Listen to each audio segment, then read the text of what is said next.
So guys, ഇതാണ് ഞാൻ use ചെയ്ത് തന്നെ Galaxy watch 4 classic 46mm something like LTE edition. ഇത് എൻ്റെ ഒരു യൂസർ റിവ്യൂ ആണ് in 2026 about Galaxy watch 4 classic. ഞാൻ കുറേ നാളായി യൂസ് ചെയ്യണു. കാലത്തിൻ്റേതായ ഒരു പഴക്കമുണ്ട്. കുറച്ച് സ്ലോ ആണ്. ലൈക്ക് കണ്ടോ, ആവാൻ ടൈം എടുക്കും.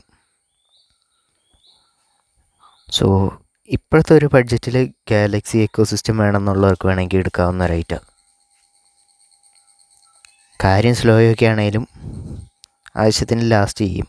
ആൻഡ് LTE സപ്പോർട്ട് ചെയ്യുന്ന ആയതുകൊണ്ട് തന്നെ സെറ്റ് ചെയ്യാൻ പറ്റും. ബട്ട് നമ്മളിപ്പോൾ പ്രീപെയ്ഡ് ആണെങ്കിൽ നടക്കില്ല. ഞാൻ യൂസ് ചെയ്യണത് എയർടെൽ പ്രീപെയ്ഡ് ആണെങ്കിൽ ഇത് LTE സെറ്റ് ചെയ്യാൻ പറ്റില്ല, പോസ്റ്റ് പെയ്ഡ് ആകണം. ആൻഡ് 2026 കുഴപ്പമില്ലാത്തൊരു ചോയ്സ് തന്നെയാണ്. ചീപ്പ് റേറ്റിന് കിട്ടുന്ന ഒരു ഗാലക്സി വാച്ച് എന്ന് വേണമെങ്കിൽ പറയാം, വിച്ച് സപ്പോർട്ട് പ്ലേ സ്റ്റോർ.